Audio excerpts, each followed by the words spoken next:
like to welcome you. We would like to welcome you to the Craig Gallery.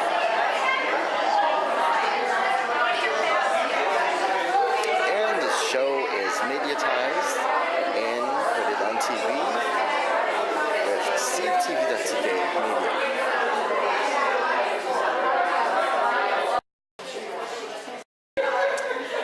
Good evening, everyone.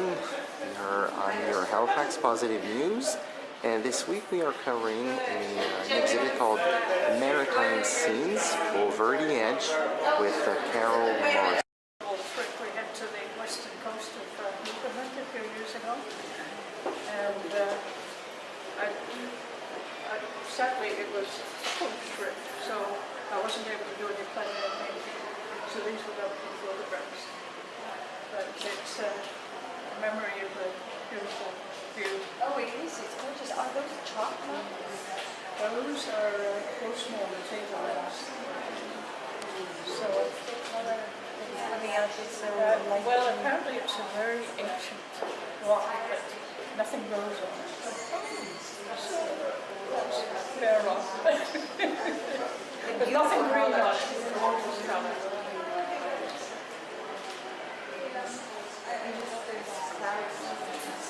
Amazingly alive and moving. And this was a photofield trip around the Cabot Trail, and we went to Sugarcane. And I never realised that we saw the big cathedral in Sugarcane. I didn't realise that if you looked over the cliff, this is the kind of thing you can see. And we had ice. That's ice? I think it must be. I saw it coming in the distance, and it was coming up on our camera lenses. And this one over here was the other one we took in the same.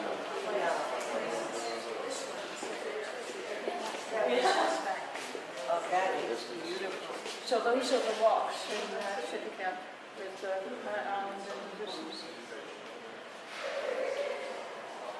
So those were taken on the same day with rather cold, windy. That's why you're calling it the nor'easter. Yes. Now that one I could definitely believe was a storm. This one looks like just Well, this was to the left, and then when I turned over to the right, that's what was coming at us in the distance. What was that storm? Yes.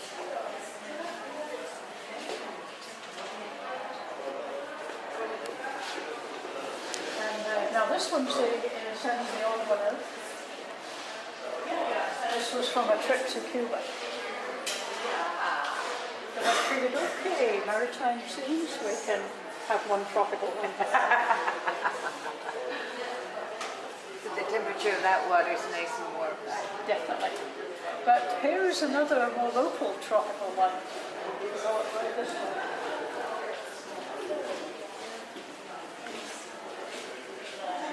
See, there's turquoise water again. Okay. And this is in Glenmore in Cape Breton. And that water was warming up to swimming. So do you think This one or that one? Come from the water? No, this one over here at the top. Oh, that one? Okay. So I don't know whether the colour has anything to do with the temperature. I would have thought that it has a lot more to do with the reflection of the sky. I would too. The brightness of the sun. So was that one in the evening? No, that was straight away. But what people don't realise is when you look up on a clear sunny day, it does become an alternate white. So that's all. How can you think? So you get the turquoise on the base.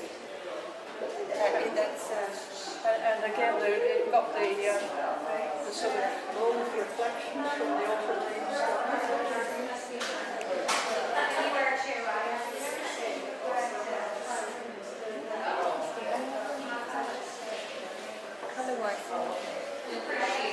And what's this one? This is another piece vehicle. That was taken from the coast, our coast on the west coast of Newfoundland. just looking over the ocean.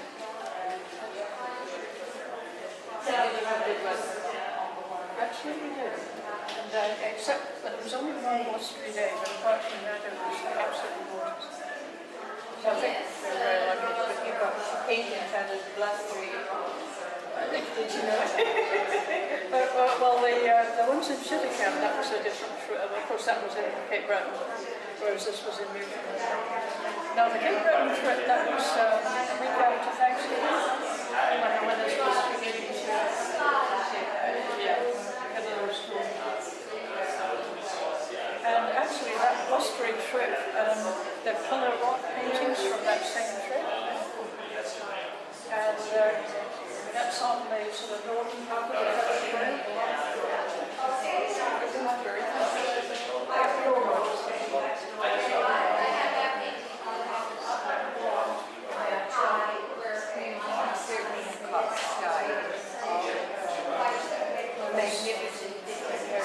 Oh, skies are fine. Aren't they? And this is Polly's Cove, which I only discovered a year or so ago. It's to the left of Piggy's Cove. Holly's Cove is Peggy's Cove. Okay. I know, you know my brother, my son Peter. He wanted to Polly and Peggy, my sister.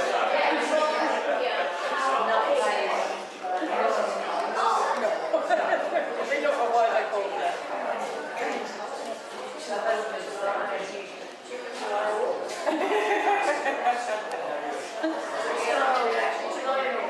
That's not where the plane disaster. No. That's on the other side. Yeah, that's right.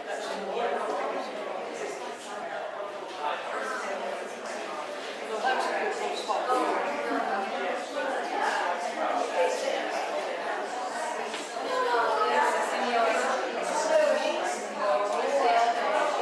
This is the Uniacre State Park, which is a beautiful place. A very sort of serene lake. And lovely trails there. I don't know if you've been on any of them.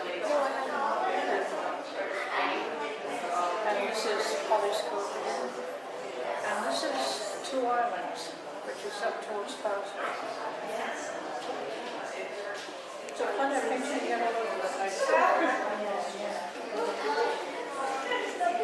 Did you put it on your own?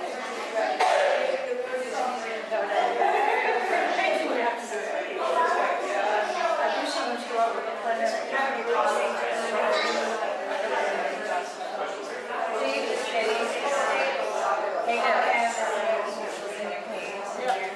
Off I go.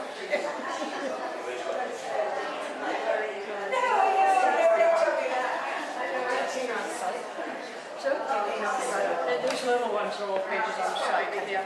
Now the others are done from photographs, or sometimes it's a combination of a photograph and a plein air painting. But that gives me a lot more time to think about what I'm doing. Often these are called maquettes, so that you use those as catching the image that you want to go.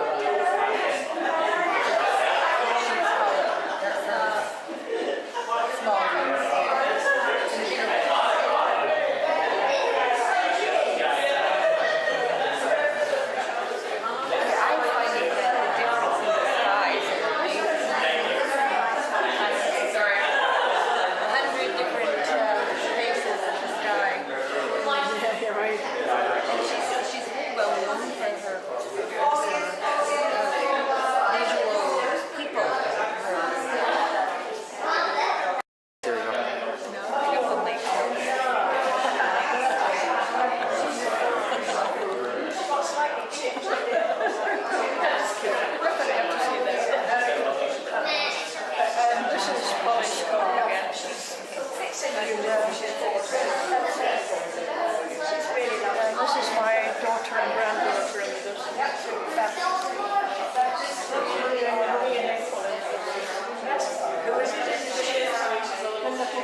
I think part of it is that the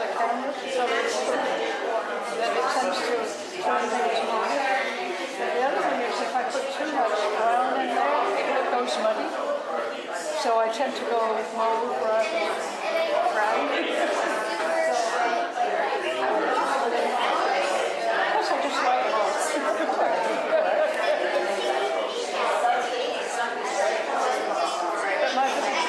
But my big problem with this one was I had the whole city of St. John's, and I was trying to get it to look like a city without having to put in every building. I think you did very well. It does look like a well-inhabited place.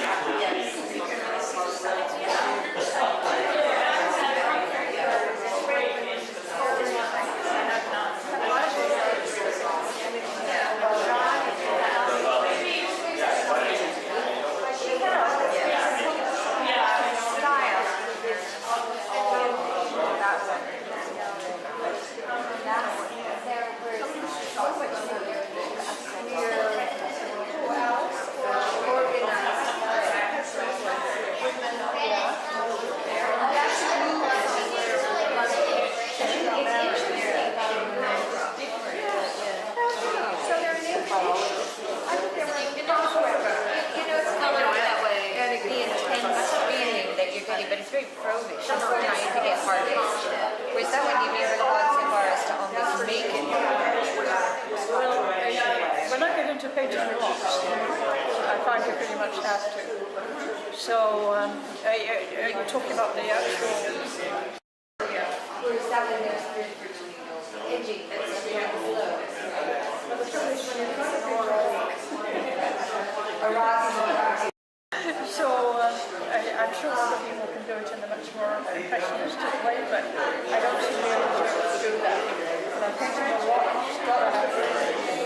So I was somehow painting here, started off as a painting, but when I got it here, I just wasn't happy with the rocks.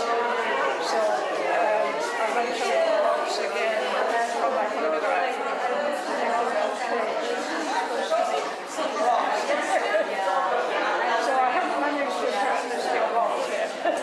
You've got a nice balance, I think. I think you've got a nice balance. No, it's very impressive because it isn't all the same, you know? Because there is this difference in the painting style. And it actually adds to your work, I think. You mean in a different way? I paint skies, or?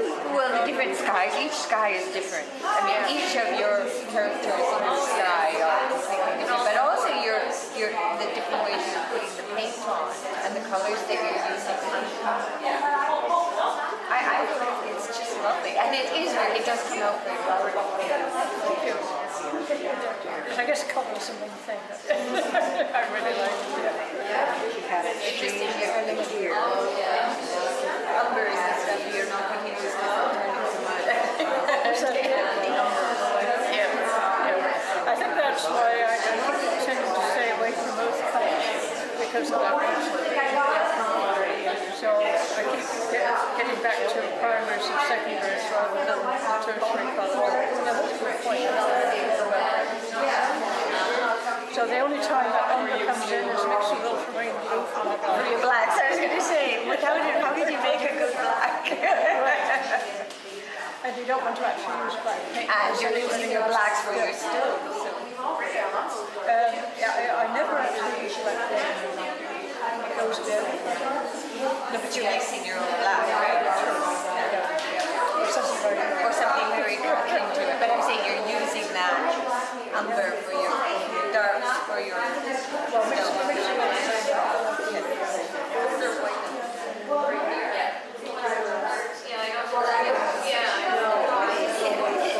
It's interesting that there are certain ones you don't use that dark on it at all. There's no, and that's why I'm saying there's no definition to it because you haven't put that dark in. Well, with something like it's just ocean sky. That's true, and you put a little bit of dark just for the horizon, but this one has a very gracious. It's not like you don't have the domes up. And you would just have black.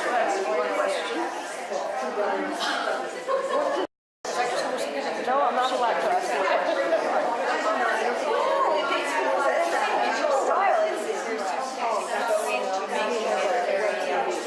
Hard edge, and taking the definition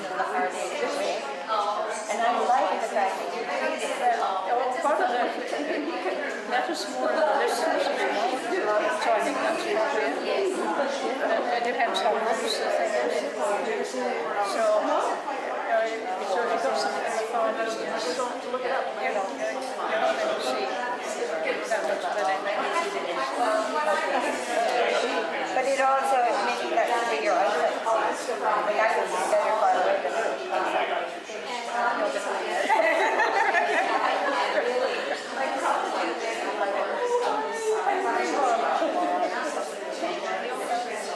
So while it's a artist and Morrison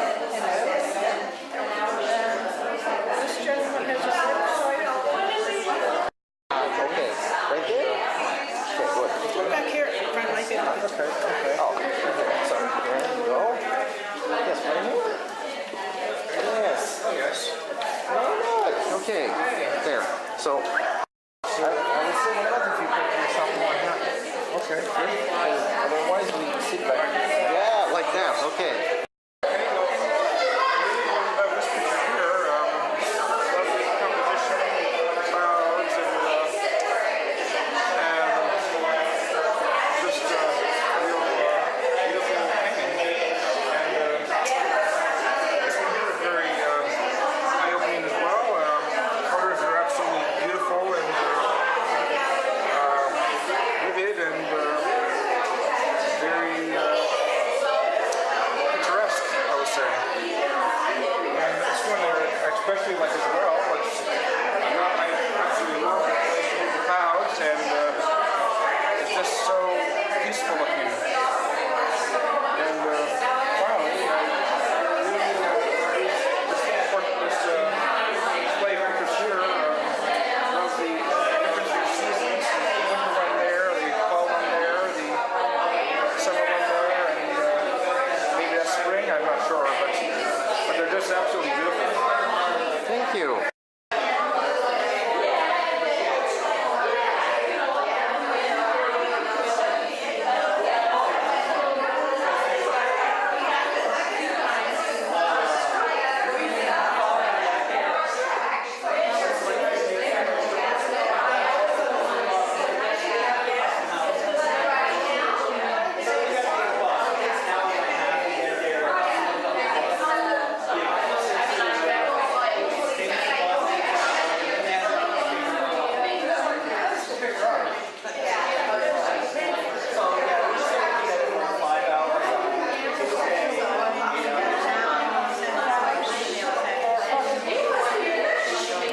Tonight, you are watching the Maritime Scenes Over the Edge with Carol Morrison.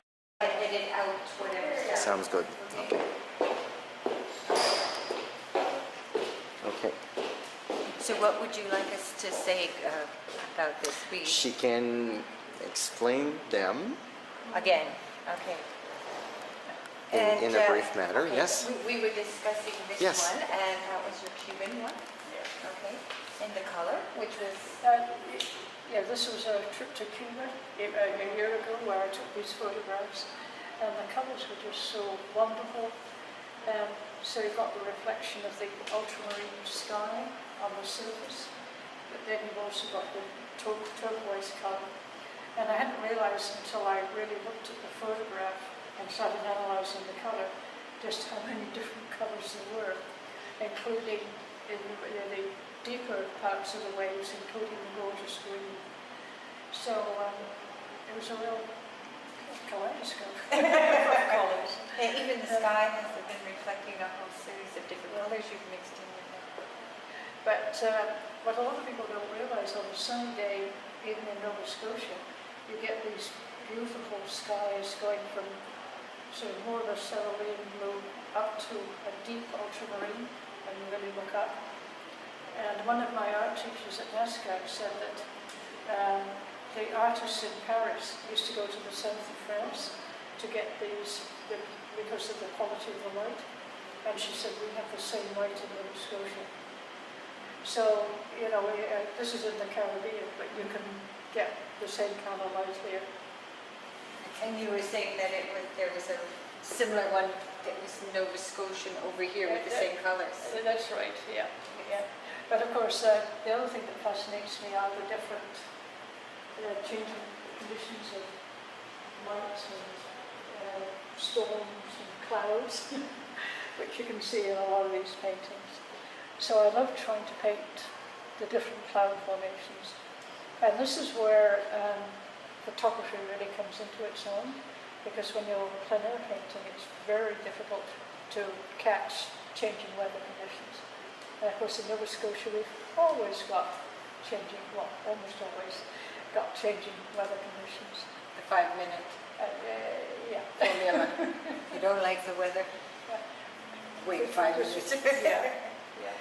So if you really want to try and capture things like the ice storm one over there, or the one of the tablelands is very small, those kind of clouds and those kind of conditions, especially the ice storm, there's no way I could do that as a plein air painting. Was that ice storm part of the land mass, No, or is that no, that's no, the no. ice was actually just coming down from the You know, sky? I honestly don't know what it was. All I know was that surf was coming up into our camera lenses, and some of it was freezing. It was. So that was surf. So when I saw that in the distance, I don't know what it is, but I suspect it's ice crystals. So that's why I called it ice storm. Amazing, amazing. But when it comes to plein air painting, I can put in some suggestion of what's going on, but it's very difficult to really get detailed studies of clouds and so on. For the because larger ones. They're just, well, even on small ones, it's just all moving so fast. But so there's two types of painting I like to do. One is being out in the environment painting, but the other is doing more detailed studies of places I've been and taken photographs. And that's when you look at the colors that you're going to need and to break them down. And Yeah. You can get a little more detail going, but you lose some of the immediacy, of course, of the plein air study. But this one over here, Yeah, that's what I say to Brian. oh, it's funny if you've gone. I would like to say goodbye. Because I wanted to say thank you very Oh, much you're for very, very everything. welcome. Very welcome, yes. I would have missed this. But thank you for spreading the word. Oh, you're very bringing my welcome. friends. And, Oh, yes, you're very kind. Thank you. Yes, thank you very much. Well, I hope you're going across the harbour now. Yeah, I'm going to Bedford, yes. Yeah. Yeah. How do I'll probably have to get a bus, maybe get 66 maybe from the bus. I can get 66 from the bridge at Trimble, right? That take me directly to where I'm going. 66. Yeah. So this one here was, I did paintings on 2 different days at Uniacke Estate, and this one was on a much windier day with clouds billowing and so on, and that was tough, trying to catch it before it changed. well, I love how some of your clouds and your water are both turbulent. Well, of course, on a windy day, yeah. But as you say, it's really hard to sit there in open air and quickly. Yeah. And did you have the freezing finger problem sometimes? Well, not for these, no, because we had such a wonderful summer. And that was painted last fall, and of course, beautiful fall. Beautiful fall. No, I have painted outside in the winter, and then Yeah. we didn't call it. Anyway, okay, I really